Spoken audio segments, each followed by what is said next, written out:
určité skúsenosti s touto spoločnosťou. Zatiaľ len tie dobré a verím, že aj do budúcna budú takéto.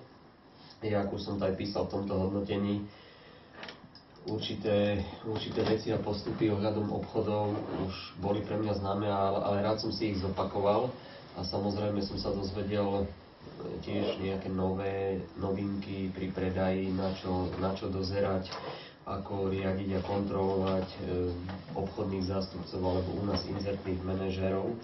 Ďalej mňa aj zaujalo rozdelenie produktov do tých troch skupín. Takto otvorene sme o tom ešte u nás na firme nerozprávali, že vieme, máme ich takéto, ale teraz sme to definovali. Takže z mojej strany asi toľko a teším sa na ďalšiu spoluprácu.